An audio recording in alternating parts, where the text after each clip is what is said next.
Let me start off by saying, so last night I went up to my room and I had a call with a reporter from the Wall Street Journal who's asking me the same specific question. Saying, gee, it's been 7 years that, stock pickers, active managers have been underperforming, and, hedge funds have been underperforming, and kind of what do I think that is? And the reason he was asking me, of course, is because you can see it. He couldn't, although he met me before, you should recall, I have gray hair. And then at the end of the conversation, and I said, oh, yeah, I've been through this 3 or 4 times before. These cycles do happen, and of course investors lose patience, and, that kind of causes accentuation in the movement of securities, and it provides opportunities for those who understand what the hell they're doing and have conviction about it and can stay the course. And it's easier to have the conviction to do it if you've lived through it 3 or 4 times before. So, yes, and part of that is also, my father, a long time ago, told me a story, said, there's many ways to get over the mountain, and Sophocles referred to the same concept. There's many ways to go over the mountain. There's the person who goes right over the top of it, the person who goes around the side of it, the person who goes around one side, the person who goes around the other side, and they all get to the other side. The important thing is stay the course. So there are many ways to get around the mountain, but you got to be consistent with what you do. And so that's kind of what investing is too. I really do think is there's many ways to make money and be successful. And over time I've cobbled together something that's done okay for us and our clients. And each of us, each of you, and you are going to do something totally different than I am, and that's perfectly good. Be consistent to it, understand the framework for why you're doing it, and that consistency, increases the likelihood you're going to be successful.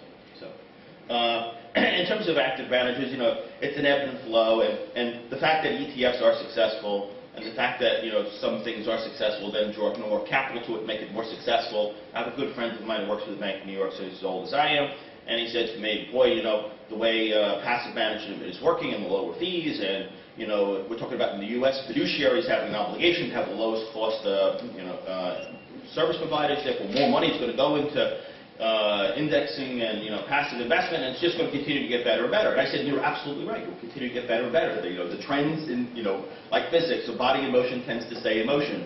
I said, and that will be just like the internet. It just got better and better, and you couldn't stop making money, and they had great results until suddenly it didn't. There was a tipping point, and things went too far. And I'm sure the situation will go too far too.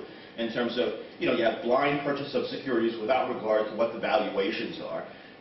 Clearly, it's going to lead to price and valuation mislocations, and that provides opportunities for someone who thinks through, looks at a company, and does research and identifies a business and has some conviction about the valuation. And fortunately, I think markets are driving things where the valuation is not like, well, it's worth 50% more than where it's trading at today within some rule of thumb. I think there's plenty of securities today that do trade for 2, 3, 4 times what that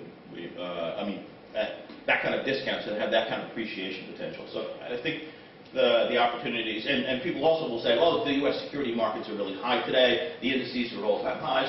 The indices are all-time highs, but of course the indices are a relatively small group of securities. The few get larger, get bigger, get more dominant, so therefore fewer securities are driving the securities markets to higher levels, and the vast majority of securities really aren't included in that valuation. So therefore, for someone to work and identify companies, that's, I think, a pretty easy thing to do. So. One of the other things I do think about investing, I also think that, someone mentioned the quote the other day that Buffett says you don't need a really high IQ to be a good investor. You need a temperament, and you need consistency. Those are 2 things I would suggest. And that's what I regularly do lecture at schools and whatever else, and I tell all the kids in the school. I says the reason they've asked me to come to speak to you is because you can see that I'm obviously of average intelligence, so you don't have to be that smart. And if I'm successful, you can be successful. So that's why I'm really here, to give you conviction that you too can be successful.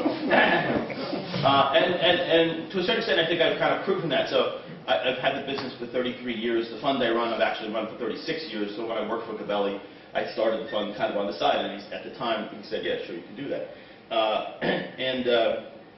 I forgot where I was going with that story. You were talking about the kids in school. Yeah, no, it was like poster kids in school, but thanks a lot, I appreciate it, Simon. But, yeah. That's all right. Well, what about, I think one of the problems that seems to appear is that with ETFs is that it's lost its way. And what do I mean by that? How do ETFs suddenly appear? Because there was a demand for a product which simple retail investors could do some, let's say, passive investing.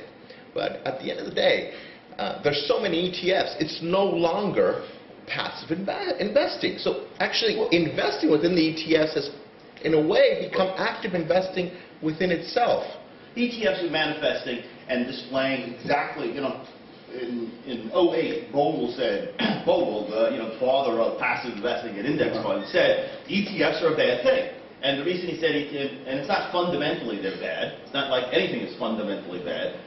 It's what does it enable an investor to do? It enables, the difference between an index fund in my mind and an ETF is, one enables me to get in and out momentarily, instantaneously, at the drop of a hat, at whatever whim comes to me, at whatever fear and greed I have at the moment, I get in and I get out of the market, and I get it blindly. I think it was the day of Brexit, the day after Brexit, the U.S. market, 50% of all volume in U.S. securities was driven by ETF activity. So therefore, I would suggest it has kind of blindless activity. And so blindless activity, which has significant amounts of capital to it, will lead to valuation, spreads that don't make any sense. So, and ETFs, in my mind, are not passive investing, because that's probably what happens, right?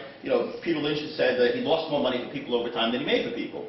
And that is when his performance was great, everybody gave him money, and probably his selection opportunity set was much lower than what it was when things were low, and therefore he bought securities that probably weren't as good, and therefore he lost money because it was a cyclical factor. And then when he was down low, then people took all the money from him, and there were relatively few people who were still with him, and that was the time to invest with him. So a year ago I met with Marty Whitman at Third Avenue Value, because Marty is now 92 years old. Of course, Third Avenue Value, if any of you have watched this, gone through significant problems over the last number of years, a number of different reasons for that. But the reason I wanted to meet with Marty is, here I'm 62, 63, and that's about what he was when he started his firm, so it's about 30 years ago. And so it's more like, so Marty, what are the lessons?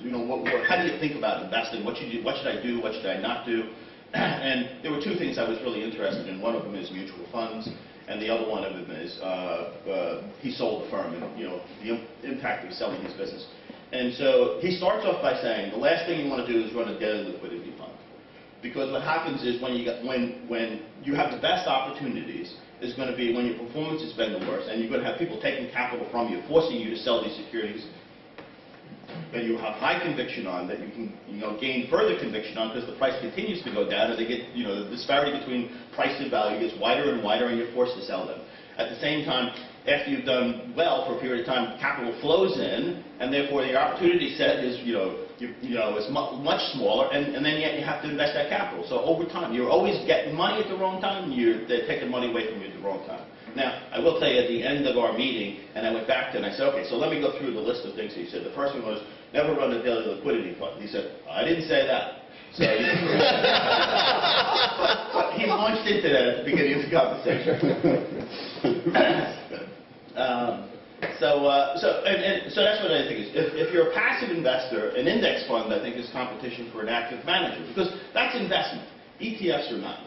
There was an article I was reading in one of the magazines the other day. It says a number of the large ETFs that have the highest volume, what do they turn over every 22 days or something like that. Now, of course, Vanguard, having Bogle, the father of the place, bashing ETFs, and I'm sure Vanguard's making all kinds of money from ETFs. They've been running all kinds of research and have then badmouthed their own founder, Bogle, and say, oh, he doesn't know what he's talking about. Because if you're a long-term investor and you're invested in an ETF, it's just as good and maybe even better in certain ways than an index fund.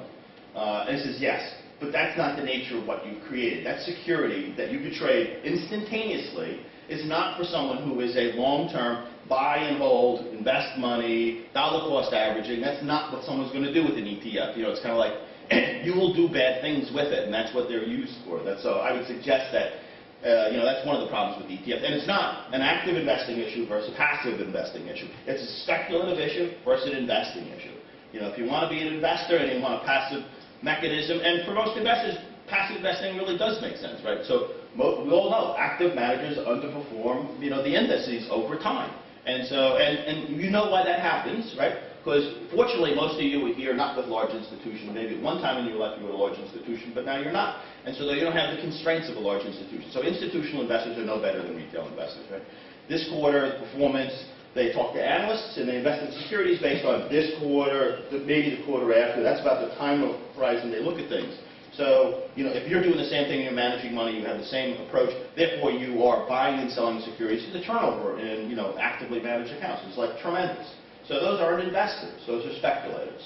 And if you're speculating in the market and you've got to pay the cost of that, whether that's the transaction cost and or the fees that you were charging to the manager, clearly that's difficult. And over the last 10 years, of course, all active managers have been encumbered by the fact that markets have been relatively flat. So gross performance has been relatively poor. So if you throw a percentage point, 100 basis points every year off of that, well, that's the difference between making money and not. So obviously the fee becomes extremely relevant when gross performance is particularly weak.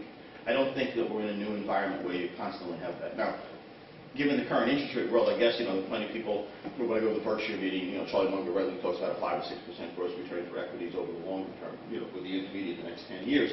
And I guess in a, 1-2% interest rate inflation world and zero interest rates, 6% is probably a phenomenal rate of return, right? 6% gross return, 5% gross return on a 1.5% inflation rate is 3.5% real rate of return. That's a phenomenal rate of return.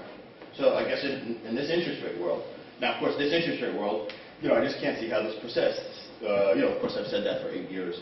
And I think a lot of smart people have said that for 8 years. So that's smart. Knowledgeable investors who think about investing in an intelligent way. And I don't understand monetary policy at all, but I just kind of think from an inflationary point of view, because there's correlation clearly between inflation rates and interest rates. And I do think that inflation is something that for many years hasn't happened, in large part that's because of China. So 10 years ago, Isaac forced me to look at investing overseas, and so I said, okay, sure. So we went to Thailand for the first time in '06, and I'm like, I don't even speak English very well. I'm a guy from Queens. I got terrible verbal scores. What am I going to do? I'm not going to learn another language. But when you go to Thailand, it's really he fed me the perfect place, right? Because they file quarterly security statements. They're all translated into English. The management of the small companies all speak English. And at the time, of course, back then, so they were 8 years into repairing from the Asian financial crisis. So the balance sheets were extremely strong. The stocks were selling for less than what the cash flow was over the previous 5 years. They were paying out large dividends. They had no debt. They had cash on the balance sheet. So it was a great place to be investing in an easy thing. It's like, I kind of get this. It's so bad. But it really broadened my view of the world, and so I've been to China many times. So that's what I do. I would spend 5 weeks a year visiting with Isaac because he lived over in Asia, and going to visit companies in China. I have a conviction in visiting, like Sanyi is a company we visited a number of different times because we have an interest in growing global, and Cyprus and Caterpillar. And when we visit Sanyi, I look through their plants, and I'm like, wow, this is a phenomenal plant. And you can see the maturation of the Chinese economy in terms of what they do. And that's what I think is, the one-child policy means that there's no new people coming into the workforce in China, and the workforce is declining. And the nature of what's happened there is, and that's what's kept costs low, inflation low over the years. Is I think I go to the store, I can buy something in the United States today, a shirt, about the same price I could pay for 30 years ago. And so how did that happen? It happened that instead of making it in Massachusetts in the United States and then going to Carolina, and the cost environment that we had in the United States, including labor, especially labor-intensive things, labor rates in the United States were definitely much higher than they were in the rest of the world. So it gravitated, went to Mexico, went to Taiwan, and eventually went to China. So everything went there. So Interpool is a container leasing company that we invested in 6, 7, 8 years ago, and he talked about the cost reduction in containers and what the impact was on companies that were in the leasing business, and said, well, now that it's gone to China, there is no place for it to go to become cheaper than China. And of course, today, there's probably some places that are a little bit cheaper, but don't have the order of magnitude, don't have the infrastructure, therefore can't compete on the scale it does. So I think it starts to raise the cost structure, cost curve on everything. And wage rates in China are going up pretty dramatically. And that's what it is. The economy, when I visited Sanyi, I'm like, the people who worked on the line making more and more mining units, were making 10 times the wage of the other people in the plant, who were making 5 times the wage of the people in that area in Shenyang. So therefore, as you go to higher value add things, you can pay people more money because labor becomes less intensive. In the meantime, it was all automated equipment that was making that, more mining unit. So, that process is on a worldwide basis changing cost structures. And if costs go up, then I think you get inflation. And so that's something we haven't seen in a long time. So I don't know about monetary policy and how that all works, but if the cost of something goes up, if the raw material goes up, then the price goes up, and then things cost more. That I can understand. Sorry, that's a long-winded answer to... No, it was a fantastic answer. You mentioned you've been, in the business for a very long time.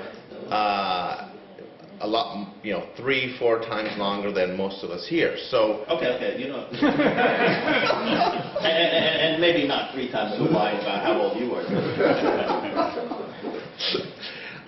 So why don't you, I think it would be really interesting to us to hear about mistakes that you've made over the years, things that you've learned over the years. How You, in theory, only have 5 more minutes for me to be here. There's no way that I can possibly begin to scratch the surface of the mistakes that I've made. I made a huge number of mistakes. The one mistake I'm reminded of regularly, because people do read all these books and take all this information and really commit it to gospel. And so I had a guy who's an investor in a fund. So originally, a guy was in the garment district in New York, and so he ended up somehow buying a bunch of value stocks. So he was an investor with Gabelli and Tweedy and Berkshire Hathaway, in the early 70s. And so what he did over time was, he had success. People would come to him and say, what should I invest in? And then he got tired of just telling people for free. So he said, I'll fund the funds. And so he opened it up to other investors who invested with him. It was the wrong time to do it, probably 7 years ago, so his performance since then has kind of stopped. His active management has kind of stopped. So, therefore, all he does is get grief from people. Like, before he used to tell them, and then if they lost money or not, that wasn't his problem, but now it's his problem. But anyway, his son comes into the business. His son is a physicist, extremely bright guy. He works for, I forget which aerospace company, defense contractor in California. So the guy's brilliant. I'm sure he's brilliant. But he sits down, he starts to talk to me, and he's going to take over the business and everything. And he's trying to understand investing. And he starts rattling off these things that are, he could say, well, if you're down 20%, you got to be at 35% to really break even or whatever else. It's like, that's an accurate statement. Now, what does that mean? And imply it. And it's just, well, never lose 20%. And of course, that's one of Buffett's rules, right? Never lose money is the first rule. The second rule is don't forget the first rule. Well, I don't believe that's true. I've lost money in investing. I will continue to make the same mistakes investing again because, the other side of the coin is you'll get Charlie Munger saying, oh, yeah, if you go to the racetrack and there's a 3-to-1, and, so the odds are wrong, you make that bet. Now, that means some of those bets you're going to lose. If you make 10 of those bets, so that's a statistical pool that will make money. So we invest in a lot of companies that are in businesses that are cyclical, out of favor, going through really difficult times. Survival of the business really becomes kind of impeded. Any balance sheet becomes kind of stressed in an environment like that, and therefore we'll end up investing in those businesses if we have conviction that the business, there's a good chance that it's going to survive. And of course, survival is two things. So I invested in a distributor to the home builders in 2009, so that's post the financial crisis and the housing crisis in the United States, figuring, gee, this business is selling at like 2 times what I think EBITDA will be in a normalized environment. I think you get back to a normalized environment in the next 5 years. And the balance sheet is such that, it's really in trouble and they're losing cash, but they have very significant shareholders who have made a lot of money. So I don't think I have a solvency issue with the business, but I have a dilution risk. Worst comes to worst, they're going to need to raise capital, and in which case there's not going to be 50 million shares outstanding, there's going to be 100 million shares outstanding. And then, of course, when you're investing in cyclical businesses like that, you can never, the pattern of recovery and when it happens, it happens later than what you think it is. That's the one, rule. So you're always in too soon. And then, but then the flip side to that is frequently the longer it's down, of course, the bigger the recovery is and the larger the opportunity is on the other side. And you don't see the opportunity set that comes, and that's what happened in that company. So we had 50 million shares, we invested it at $3.50. A year later, the thing was $1.90. We doubled down at $1.90 because I tend to make the most amount of money in my investments when I've been wrong on my investment. So, right, the stock gets cut in half. The situation is not twice as worse as what it was before. The opportunity set is really not much different. But you are further along, although you don't see that you're further along in the recovery. But of course, you know that that's a fact. And then, of course, the upside is greater. And then that company then had to raise money, doubled the number of shares, went to 100. Now it's 110 million shares outstanding. But in the meantime, as the recovery starts to happen, they identify the largest company in the business, and the guy who's the owner is Fidelity. The Johnson family in Boston wants to get out. They sell the business, and they quadruple the business overnight. They borrow money today. The money you can borrow in today's environment is an odd thing, right? The debt markets are totally different than the equity markets, right? People have given money away in the debt markets, So they can borrow money with 5-year, no covenants, no violations. So even if things get bad somehow, there's nothing that's going to come due on them. They'll be able to make the interest payments. That's really all they have to do over the period of time. And they can lever the business up. And, I think the opportunity set on is today's stock trades at $12 a share. I think the company earns $4 or $5 a share in a normalized housing environment in the United States. So I think I have a security, and that's a really long timeline. It's also because it didn't take 5 years for housing to recover. It's probably 7 years it's been, and the recovery in the housing market in the United States is probably up 50% off the bottom, and that bottom was a 40-year low for the United States, and was for 3 years. And so that means 3 years in a row with a population of 330 million people versus 200 million people the previous low, which is 580. So much lower than the previous low for a much extended period of time with a much larger population, therefore a much larger demand for housing. And this is opportunity. So I think I'm in the third inning. Everybody knows baseball already. So I'm in the third inning of something, and I have very high conviction on it. In the meantime, I do see the security whips all over the place. It will go from 8 to 15. And that's because at 15, everybody says, oh, wow, housing is going to recover, and look what it really can do, and I really want to own it. And at 8, they're like, oh, this is going to take forever, because it's taken forever. So the swings of the fear and the greed, make something that really doesn't change very much. So the concept of an efficient market, ha, ha, ha, ha, ha. In the meantime, I talked to analysts about the business. So what ended up happening, I ended up buying 15%, and 2 friends bought it at 6% of a competitor to this business. And I became a director of that company because I went to one of the other large shareholders, a hedge fund in New York, who owned 25%. And we should have somebody on the board. Because in a lot of our companies, we tend to be long-term owners, and we tend to be active owners. And by active owners, what I think of that is, we're interested in the business. We have relationships with the board and the management. We want to understand it. We want to make suggestions occasionally. And occasionally, we develop a relationship, and sometimes we ask, and sometimes they ask us to come on the board. So I'm on the board of 3 of our companies right now. I was on one for a number of years. And of course, being on the board is really interesting because I would suggest that you don't get insider information, but you clearly have an understanding of the nuts and the bolts of the business, and that you don't get from reading a financial statement, right? Who are the people, what are they doing, what's the business, the complexity of the business, it's an amazing company. The 2 public companies have almost the same margins, and now being a director, I know that what it really is in the United States, right, every real estate market is different. So probably the real estate market in Cyprus is like the real estate market in Turkey, which is like the real estate market in Greece.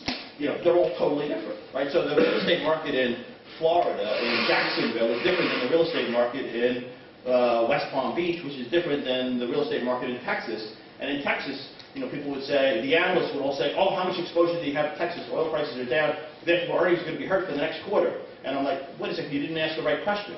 You said Texas. Did you ask Houston, which is clearly oil country, or did you ask Austin, which is one of the tech capitals of the United States? So those are 2 different businesses. And so oil prices being low have no effect on the Austin market. And so how much activity do I have in Austin, and how much money? And even Dallas, which used to be, the TV show in the United States was called Dallas, right, which was with, what's his name, who was an oil tycoon in the 80s. J.R. J.R. Ewing, right? Dallas is not an oil city anymore. All the oil companies moved out of Dallas. Everybody's in Houston. So Dallas, one would think, historically, is an oil town. It is not an oil town. It's all kinds of logistics and industrials, and the business is growing like weeds. So the Texas business, I know, is probably 65% non-oil related, and 35% in Houston is oil related. And so analysts are asking the wrong question. And then they'd also focus on lumber prices had come down for the last year. And so lumber prices coming down for the last year meant revenues came down, right, because they sell lumber. They buy and resell lumber. So revenues would come down. The margins were expanding because the supply-demand was such that they could hold pricing more than prices were coming down. So, so that meant that's an interesting factor. I always look at businesses too. Do you have pricing power or not? It says a lot about the earnings potential of the business and where you are in a cycle. And, I don't think people translate that so quickly into, ooh, this is a really exciting thing, and there's a really exciting opportunity. So they would say, oh, lumber prices have come down, they may go lower, what do you think? And I'd be like, well, what's up with OSB? Isn't OSB the same price it was 4 or 5 years ago? And isn't supply-demand now totally balanced in OSB? And shouldn't OSB prices actually going up? And shouldn't lumber prices at some point stop and probably go back the other way? So they kept focusing on it was going down, and therefore the earnings were going to be hurt. And I'm focusing on, well, if you look at a year, lumber prices probably start coming up, and OSB prices are definitely going higher. So therefore you have cost inflation with the expanding margin and higher revenue numbers. So, the analysts will look at it from such a short-term point of view that they all came to the same conclusion, which was wrong. And I'm like, you're not focusing on the right thing. Well, thank you. I have one more question, and we'll open it up. We've heard a couple of deep value ideas over yesterday, and there's also been some discussion about how much management's involved, what their stakes are, who's to gain, who's to lose. And one risk that comes to mind is when you're going into one of the deeper value opportunities where the management has a large stake, is that eventually the management takes it private and you never realize the value that you hoped for. So there's a you have to somehow balance between management having next to nothing at stake and at the same time at the other extreme having too much of a stake. So we'd love to hear some of your thoughts on this, and is there some sort of sweet spot in this? So the answer to that is the answer to every question there is about investing, and that is the worst thing we all do is we have rules of thumb. Every situation is different. All people are different. So therefore, to have a rule of thumb, just last week, so I just went on the board of a company recently. So the chairman of the company I've known for 30 years. I invested with him. He was the chairman. That's how I met him. He was also an attorney for many years. He left being a lawyer and went to work at a firm, became the largest shareholder of the business, CEO and the chairman of the business. And then we invested at 15, stock went to 7, because we always invest too soon, it always goes the other way. And then about 7 years later, he sold the company to Hill & Brand Industries for $120 a share. So, we made, significant return on investment, and I have really high respect for this guy. So I'm chatting with him, and he doesn't own any stock of this company I just went on the board of. And there's all kinds of particulars and peculiarities and whatever else. Or maybe it's an opportunity. The guy who runs it is a Greek, who's the control shareholder. He's a real wacko. So anyway, I'm chatting with him, and I'm like, people definitely complain that you don't own any stock and whatever else, and what do we do and how do we, So he said, listen, I'm worth $50 million. So he's like 68 years old. He said, I'm not really driven by money. And so, we was chatting about the particulars of the business. In the meantime, I am convinced that business will do extremely well from here because he is extremely motivated. Because he just was, for 5 years, the chairman of Penn Virginia Corporation. Penn Virginia Corporation last year went went through bankruptcy, was declared insolvent, wiped out all its equity. So he's an extremely smart guy who's extremely motivated today to have in the record book his rest would be a big win. And right now he's got a big loss. So he doesn't need to own any equity in that business, and I'm convinced that he thinks about that business on a regular basis. And it would be the beneficiary. So there, if you look at it, you might say, man, and I have that. When I went on the board, these people called me up because there's not enough insider ownership and, whatever, and he's making too much money and whatever and whatever. I'm like, well, first off, thank you for complaining to me. I don't know why you're complaining to me. I own 9% of the company. I'm going to be on the board now. So therefore, we're on the same side, right? And of course, when I look through the particulars, it's totally coming to the wrong conclusion about, what the guy's thinking about and what his interests are. So all those rules of thumb, at Oceanics, many years ago, at one point, I tried to get Tweety Brown to buy the stock. I said, it's really cheap. Look at the numbers. Here it is, and here's the logic behind it. And they go like, oh, but I don't want to buy it because the CFO sold stock last week. And I talked to the CFO. The oil business for 10 years, from 1982 to 1994, you didn't want to own an oil rig. They were worth zero. They were worth less than zero. They were liabilities. They were. It's an asset that was really a liability. And so for 12 years, the guy was making no money. He had kids in college. He had to pay bills. He had to sell some stock. Like what? And then you're going to make an investment decision based on that fact pattern? You're making a bad decision because that's not the fact pattern you should be focusing on. So those things can really get you to look at kind of the wrong thing. They are a factor, because I definitely do like companies that have insider ownership and therefore think there is alignment. The other thing, though, is you don't want a company that has insider ownership that has stupid people running it. And because you can't get rid of those people. And it's their situation, because I've had that before. Because I used to, much earlier on, I used to sue companies that did things that were egregious to minority shareholders.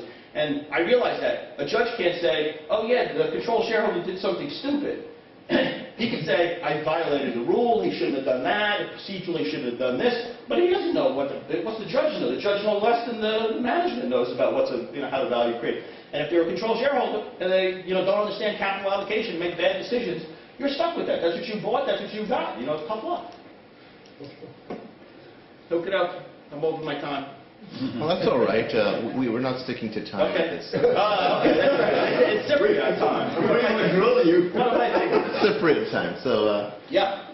Just a quick question on in the conversation of ETF versus active management. Right. One of the things you mentioned that over the years, active management has been underperforming the index. Yeah. Just just wondering from point of view of kind of the compensation structure of the 2 and 20 and kind of a lot of pressure on that, do you think that's something that's going to really go away at some point? Does it have to go away, or kind of from point of view of things coming in? It's an odd question. So the partnership that I run, right, has always been a 0 and 20 partnership. So it's, if we make money, I get a piece of the profits. If we don't make money, I don't get a piece of the profits. If I lose money, obviously there's a high water mark. And 4 years ago, when we were going to have to register as an advisor because we had over $150 million for the fund itself, then I merged it in and I put in a 10 basis point fee. So Ravenswood charges a 10 basis point fee and it charges 20% of the profits. The idea that someone charges 2 and 20 for a partnership, it really is kind of, I don't know how that ever came to be. That's an extremely high fee structure, right? But what it also does indicate is in an environment where returns are good, people will pay fees. In an environment where returns suck, they will not pay fees. And so that's the environment you have today. So it's amazing that the fees that people have kind of even continue on to this point. And I would imagine they're already moderating, and I would imagine the average fund is doing something less than what it was a number of years ago. And it should moderate until if they suddenly people, and the people who still charge it, a number of those people still have returns that I have no idea how they're generating, especially since how much capital they're managing. How do you manage that much capital to generate those kinds of returns? And not that I'm suggesting that they're all like SAC, and eventually the government puts them out of business because we know how they're generating those rates of return. So fees are definitely under pressure across the board. People are migrating to lower cost things. And of course, that means they'll probably have bad results, right? Because they're migrating, and once again, it's kind of like everybody follows, flames to them off, they do the wrong thing at the wrong time, and everyone's doing it. It's probably the wrong thing to be doing. I would suggest that. And it's not, because it's not even just the large active managers who have too much capital, and therefore that's why they've underperformed. Because I don't think I have too much capital. Nobody ever thinks they have too much capital, right? And I'm underperforming. And so, and that's what I said to the guy from the Wall Street Journal last night. I do think it is cyclical. And, in the past, the success I've had is I've been consistent to what I do. I continue to do it. Because I think that today, I know more than I did, so I'm more experienced, more knowledgeable investor than what I was. Therefore, I should be a better investor. And I know I'm doing the same thing I was, 10 years and 20 years ago. So therefore, the numbers will follow. I have conviction that will happen. And fortunately, I have clients who have been with me long enough to have that same conviction, because you can't do it without clients that align, right? The capital you raise is really also going to be an important component. If you do manage money for other people, that capital has a short-term time horizon. That means it's very hard for you to have success as a long-term investor, right? The capital has to match the investor approach you have. Yeah. Yeah, I wonder if you could talk in general terms about opportunities in the oil and energy space. So I do think, so first thing I want to tell you is I think that for the last 2 years, the oil markets have not been oversupplied. Supply and demand is in balance, I would suggest to you, right? And the reason I would suggest that is the world consumes 94 million barrels, 95 million barrels a day, and it can produce 96, 97 million barrels a day. There's a 2 million barrel excess is what's happened for the last number of years. How many of you would love to be in an industry that was operating at 97% capacity? Would you think you would have pricing power? Of course you would think you would have pricing power. That's what we have. Now, the tipping point, of course, was, and everybody says, oh, it all has to do with the United States. Of course, nothing as complex as the oil market has anything to do with one factor. It has to do with every factor. Yes, but the tipping point was incremental production in the United States of 1 million barrels that had happened over 5 consecutive years, that there wasn't demand for the rest of the market. There was some extra supply, and therefore, the Saudis got to the point where they said, listen, we need to do something about this. We don't want to cut back our side. And then you get into political fights. So then it's all people and emotions, and that's all this really is, right? So it's the Saudis yelling at the Iranians and the Russians, and they all disagree with each other. But at the end of the day, they're all cutting each other's throats. So I sent around a video a year ago, and it's from the first Godfather.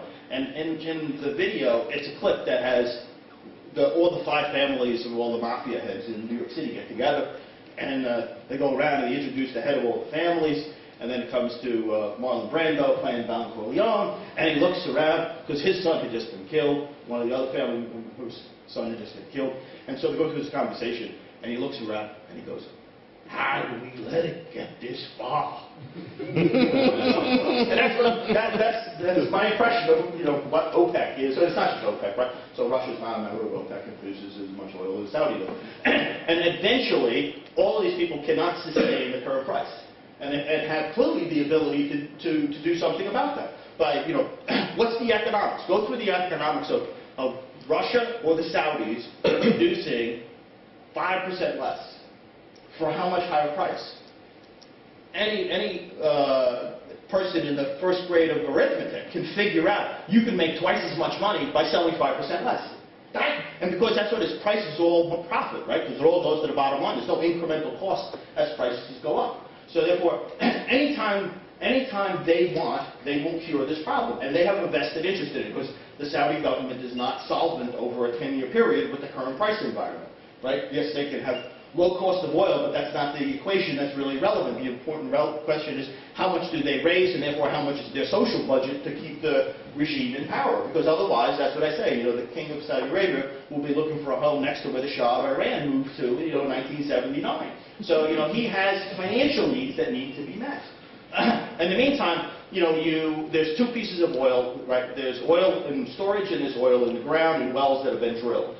Right? And therefore, production can only come from one place, the wells that have already been drilled, which are being depleted. And I would suggest that for the last 2 to 3 years, what do when price goes down? You sell more.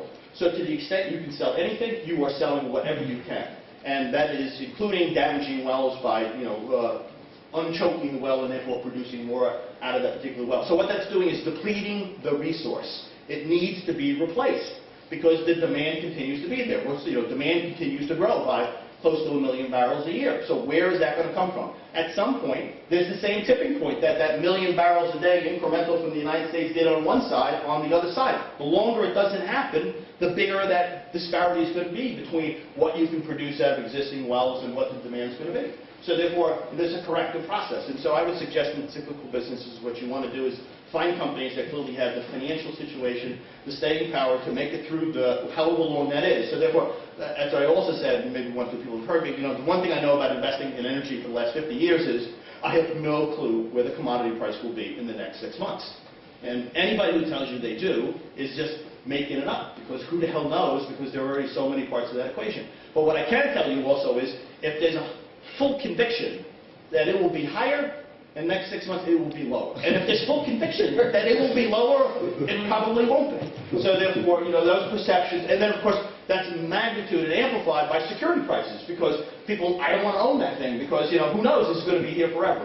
In the meantime, you can identify businesses that have balance sheets, and also if you can identify a business that's in a part of the industry that is favored and therefore is doing something or has a service or a provision that the market kind of doesn't appreciate the real growth opportunity. So there's a secular advantage of the investment as well as that cyclical advantage, and it has that financial staying power. And the opportunity set that comes to that company will get greater and greater and greater. So the idea that, Subsea 7, all of you should run out and buy Subsea 7. It's okay investment because it's already gone from 6 to like 10 or something like that. But you're not going to lose money over the next 3 to 5 years in it. You're going to double, triple, quintuple your money in it is probably my bet. And it has 400 to 500 million in net cash on the balance sheet. There's a 20% shareholder who controls the company, who's the chairman of the company. So whatever they do in terms of the opportunity set from here is going to be extremely thought out from a shareholder point of view and increasing shareholder value. And I don't think, at the same time, they're not taking anything private in that business because no one's going to lever up. The leverage buyout people are not lining up to say, yeah, let me lever up an oil service business at this point in the market and let's take it private and we'll take that away from the public shareholders. That won't happen. Not that I would think that would happen in this situation anyway. Where other companies are more problematic. So, but I do think that energy investing, increased activity has to occur. People have to drill wells because the resource is being depleted. That probably means higher price. It doesn't necessarily mean higher price because I do think people have gotten better at costs. I think people in the energy business lie about how good they've gotten at cost recovery and improving processes. What they do is they do the best well and temporarily the cost service provision. People are doing it for something that's non-sustainable. And I do think in a normalized environment. And then every oil service business is different. You have to look at what's the asset, what's the nature of the fleet, what's the age of the fleet, what's the differentials, and what really is the supply, because you can have an increase in activity and therefore still have a subsegment of the service industry that does poorly because it's just got too much equipment.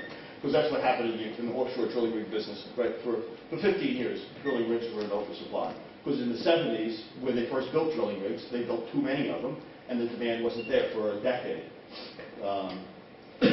So I do think energy is a really interesting place. Now, but just a second, just to follow up with that, to make sure. You talked about oil price. There's been a lot of chatter also about how speculators could be affecting commodity prices. Is there such a thing happening, or are speculators bringing in? Of course. Everyone's looking to make money, and easy money is to be made at the bottom of cycles, probably betting things continue to stay bad, because they do stay bad longer than people think they will, and you can make money from that. So I'm sure. So certain companies, Atwood Ocean, a couple of these companies, the short interest is huge, because one of the things that hedge funds are doing is not making money. So one of the things we're also looking at is, what can I short?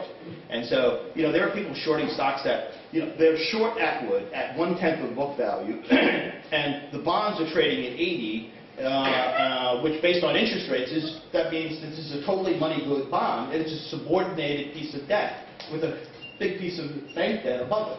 So it's kind of like, well, someone's like totally wrong here, and it's a combination probably, right? Debt markets are crazy, and giving money away, and equity markets are people are looking for something to short they think they can make money on the downside, and that accentuates the movement in stock price. Atwood's gone this week from 6 and change to like 9, because then suddenly maybe oil's going to come up and whatever else, and who knows what will really happen in the short term. So what you don't believe that things like renewables or fracking are going to cut significantly into the price of energy? Well, fracking, of course, is a technology thing, and that's different, right? Because that's somewhat the friend of energy. Renewables over time, definitely. The time on it, I actually think we're living in a really confusing, interesting time, right? And confusing from the point of view of, we talked about fiat the other day, and probably, a great idea. That said, are we all going to have electric cars, and therefore energy consumption go down? Are we going to have driverless cars, therefore we're going to need a fraction of the cars we have? What does that mean for the oil business? What does that mean for the insurance business? Well, you're going to have a whole fewer accidents. Does the insurance market go to a fraction of the size it does? That could happen. So there's a lot of technology things that are occurring that are putting major industries at risk. And energy clearly is one of them. And I would think, and that's definitely the conversation today is a peak demand for oil, meaning that it may grow a little bit from here, but the world's assuming that it's not going to grow, and it's even going to start to decline. But I would also think that, and I talk too much about oil, because everybody talks too much about oil, right? Because most of the hydrocarbons produced in the world today probably are natural gas and not oil. And natural gas is a much more confusing commodity, because it's not a worldwide commodity. Because one of the other things I believe also is that for the next 10 years, the United States is extremely well positioned and should do really well. And that is all predicated on energy. And that is because of horizontal drilling and fracking, the amount of natural gas that can be produced in North America is 2 to 3 times what we produce today. And so we produce 70 billion cubic feet a day, 7 billion cubic feet a day. It means that's around 12 million barrel equivalents is what that is. And industrial America runs on natural gas. And you see a lot of people complaining about the competitive advantage, and I do think that competitive advantage will continue to manifest. So we're in an extremely developed end market. We have very low cost of industrial activity, and I do think that continues to expand out. We have 5 large chemical crackers that are being built in the Gulf of Mexico. So the United States chemical production will significantly increase over the next decade. LNG eventually will happen, but all those things will take at least 10 years to manifest themselves, and maybe longer. And what that means is the United States has a huge competitive advantage over the rest of the developed world, because we have the lowest cost of energy by far, and energy-intensive businesses, therefore, are favored in that situation. So I do think that that's a huge, and so a guy in my office tells, because we always say, I have no idea where interest rates are going to be, I have no idea where the economy is going to be, so macro things, I've always been a bottom of a stock picker, we don't know anything about macros. And then he was like, well, we do grassroots macro economics. And I said, well, you're kind of right. Well, I have high conviction the United States has that competitive advantage, and that will have long-term benefits that it will accrue to. And so therefore, I'm making a prediction here, and that it is long-term, and it is macro. And yet, I think I have the facts in front of me that tell me that's a logical thing that will play out. You cannot, that's not going to change. And so natural gas, of course, is that's the biggest thing of taking away coal and oil is really natural gas and its substitution. And it clearly is the hydrocarbon that really is a link. And so we do that also. We look at, okay, so there's a company called Enerflex that does natural gas compression equipment on a worldwide basis. We think Enerflex is a really well-run company, and the technology they do, it's not really rocket science, but they understand extremely well, and it has to do with the production of natural gas. And natural gas around the world continues to be the swing thing. And you see that today, right? The development that's going on, today, and contracts that are being awarded are here in Egypt and Israel to develop those natural gas fields, because that natural gas is not tied to the world oil market, right? Those are for domestic consumption that substitutes imports at a much higher price. And even today at 45, natural gas that's going to be produced from those offshore fields is going to be a lot less than 45 divided by 6. So the energy equivalency of natural gas, that's $8-9 per MMBTU. So those developments will continue to happen, and stuff in the United States is not going to happen so quickly, and therefore there's a lid on the price, but that's a huge long-term beneficial effect for the United States economy. And that means employment in factories, and that means better wages, and therefore the employment rate in the United States continues to go down, wage rates start to go up, therefore that means costs go up. Costs go up, we have inflation, therefore interest rates go high. Yes? We always talk about identifying value stocks, and there's plenty of research how to identify value stocks, and it's a relatively, provided you follow your discipline process consistently, it's a relatively easy thing to do, identifying the value stocks. Problem is, how do you decide when to sell? Because ideally you want to get into a business that you can be in forever, buy and hold strategy, because it's so good that you don't want to sell it ever. But sometimes things don't work out so well, and you have to sell it. So the question is, how do you decide when to sell? What I found is that if you set a price-based decision when to sell, it's a suboptimal solution. It doesn't work to the best of your advantage. The other problem is that if you base it on fundamental factors, so your initial criteria are not met anymore, by the time the information comes out, it's already too late, because it's already in the price. So the point is to identify that you need to get out of this business before it reflects on the price. So what signs do you see to start thinking about that decision?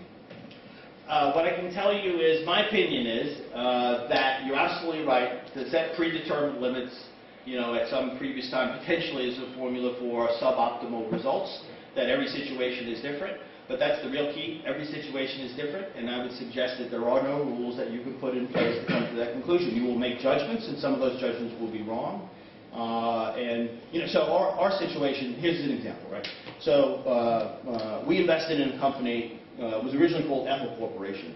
So it's a Richmond, Virginia-based company. It's controlled by the Gottwald family. The Gottwald family, it's into the third generation, have a long history of being successful capital allocators, really intelligent. So in 1997, for Ethel, they make additives for chemicals for petroleum and lubricants.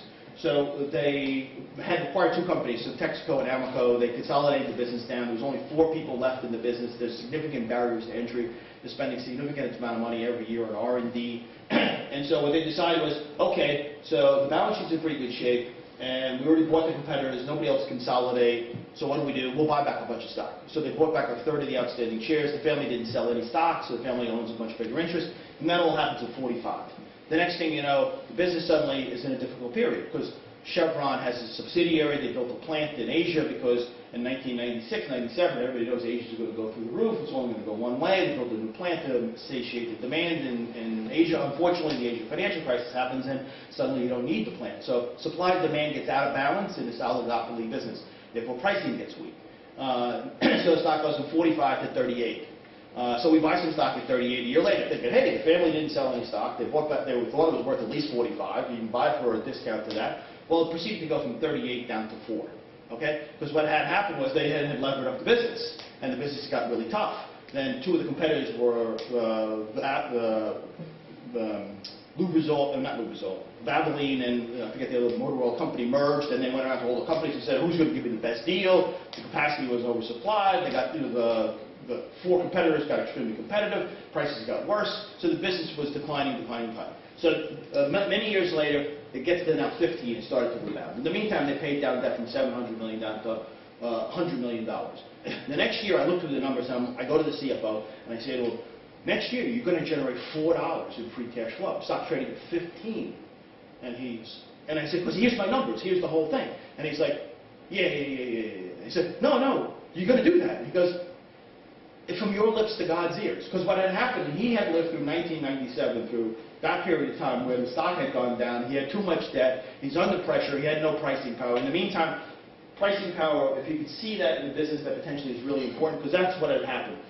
A year earlier, the largest player in the business was Lubrizol.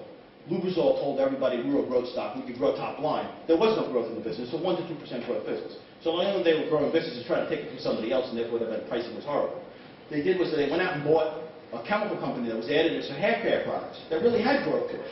And so suddenly they said, well, we should really run this business for cash because there really is no growth to it. So they shut a plant and they raised prices. So suddenly you had the price leader in the business suddenly acting rational. So it's kind of, What then happens, though, is oil prices go up. And so as oil prices went up, base oil is what they use as raw material. So therefore the margins they created disappeared. Then they raised it again. And then the oil price went up again. And the margins they did that 5 times. At the 5th time, I'm like, one of these times oil price is not going to go up. And clearly these guys have pricing power because they shut that plant and therefore supply demand is in balance and it is an oligopoly. And that's why I came to him and said, you're going to earn $4 next year and stocks at 15. And he said, from your lips to God's ears, because he had lived through the difficult times. And again, you talk to people who's a smart guy, who's not being clever, he's not misleading me, but he's not going to make a prediction at that point because it's been so bad forever. That's the last thing he's going to do is go out on a limb.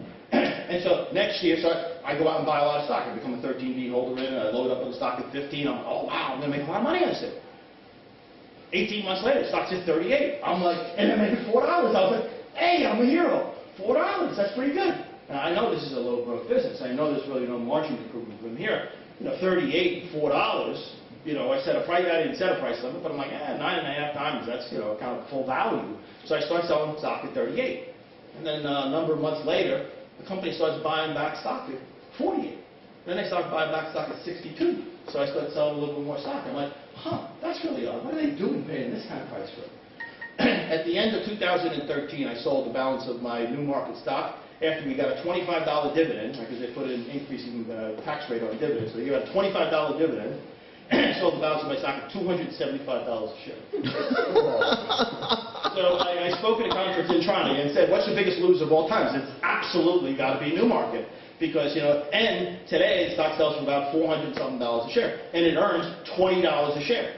So therefore, when recoveries come to these businesses, and of course we all know that, 8 years ago, the price leader in the business, somebody else thought that was a good business and bought it for a lot more money than what the implied value was Newmarket when I bought it, and that is, Berkshire Hathaway owns Lubrizol. And so by setting price limits and you get fixing things and all the biases that we all know we potentially have, and that's what I was. I was like, $4, 38, hey, I made a lot of money, what am I going to do here? So if you're right on an investment and it really is, a longer term opportunity, I would suggest that you're better off probably holding it too long with the risks of it goes back down and you made a mistake, because I cut a huge amount of wind off of an opportunity. I had spent a decade accumulating knowledge and information on it, and therefore wasn't able to kind of capture that. And all of that is, if you have a rule of thumb, and over time you'll get better judgment and better judgment and better judgment to be able to make the judgments you need. And in some cases you're going to be wrong, right? You're inevitably, right? Everything in this business is you'll always look back and say I made a mistake, right? Because you either should have bought more of it or should have bought less of it. You never bought the right amount of it. Personally, I found that that's the hard thing in value investing. It's not when or where to get in, it's how to get out. Right. Well, and if you have to. And of course, Sophocles said the other day, he said, every stock can be a value stock, and there's probably limits to that. But, what is value, and how do you define value? And of course, we all know what value is, but we don't know how to define it, right? We don't know how to calculate it, right? And value is the present value of the future cash flows that business will generate. And it may be related to, so here I am, originally an accountant, and so that's what I did. Is Tweedy Brown is very much a balance sheet-oriented, net, Ben Graham kind of investment firm. And so that's what I did. I'm a CPA, and so I can calculate book value. I can calculate net working capital. And I bought cheap stocks.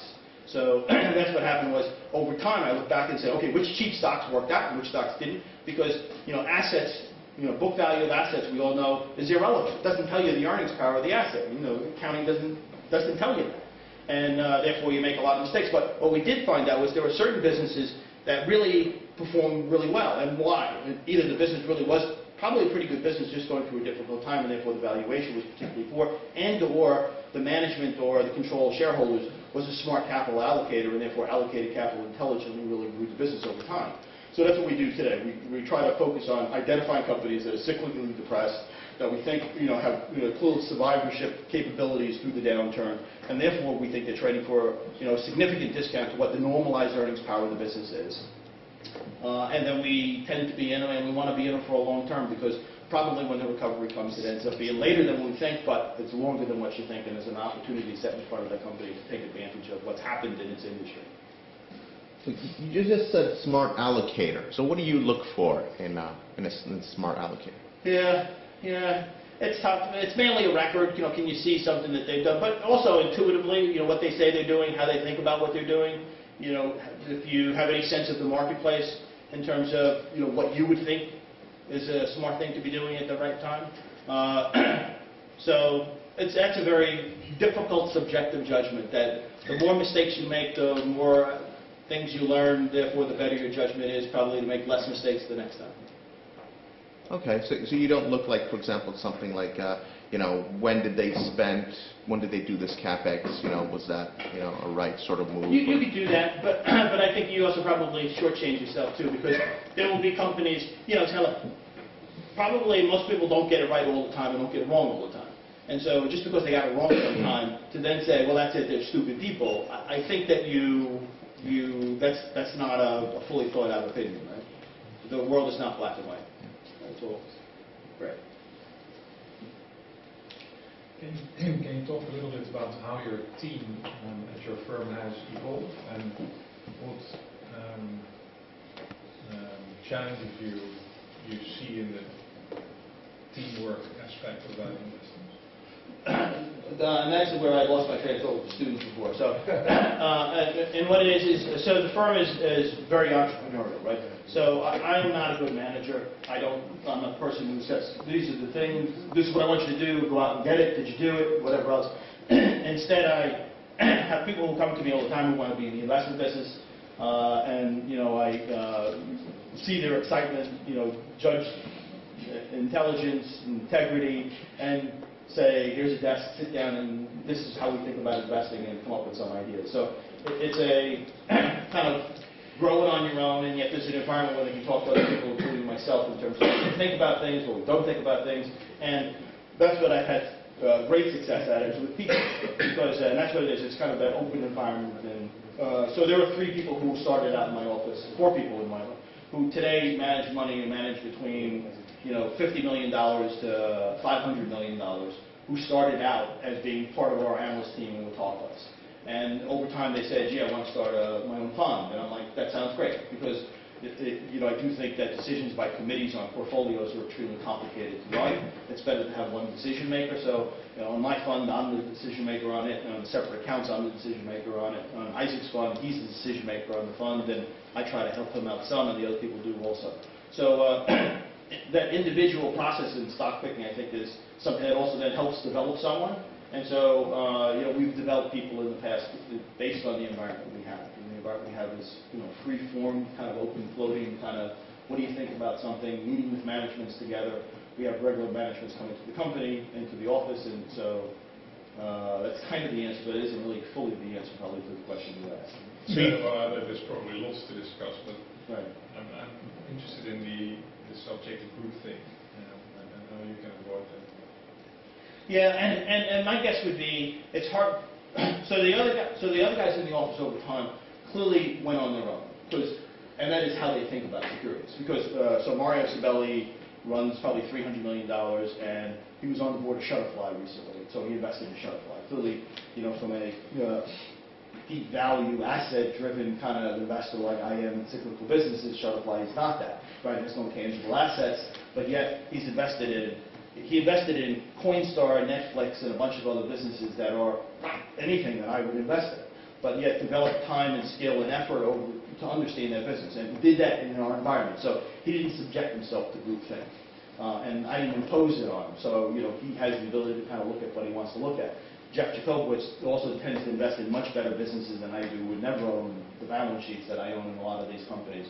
And he did that in our environment and was able to develop his own way to think about things.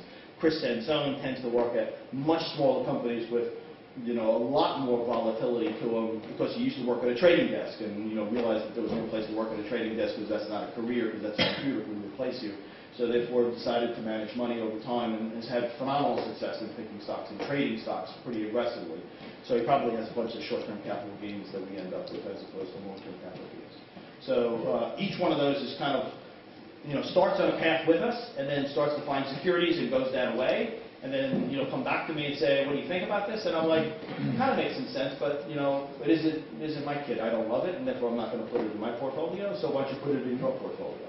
So they've done that over time. So, yet there definitely are people who, I'm looking at something, and so I ask them to look at it. So I do somehow pigeonhole some of the people where they do end up looking. I'm sure a lot of people in my office do something with energy, and they regret. And I keep telling them you probably shouldn't do anything with energy because it's a crappy business that I had the misfortune of being invested in early on, and therefore have confidence in and understanding, I think, in the business. But yet, it even has issues in terms of the obsolescence of the business and where is it, and how does it radically change sometime in the next 10, 20 years, in terms of car adaptations and what really does happen. Does the electric car move in much quicker?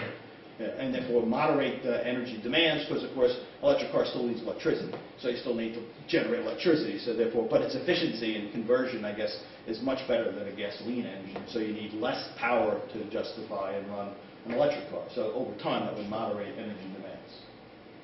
So you don't try to clone yourself at Robotti? No.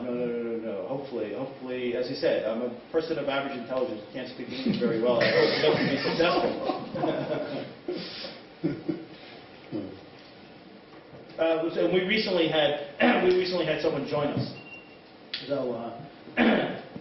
So Curtis Jensen used to be the chief investment officer at Third Avenue Valley. So he'd been there for 20 years.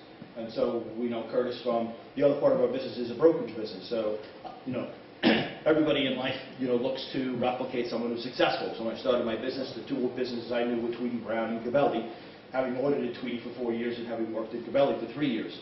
And so both of those guys originally were broker-dealers who over time morphed into the asset management business. And so that's the way I formed my business when I first started it. So, there's two parts of our business, and they grow up over time.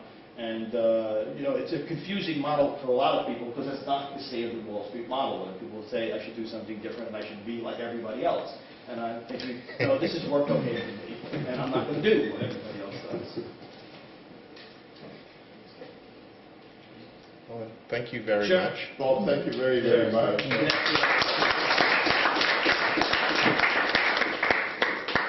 We already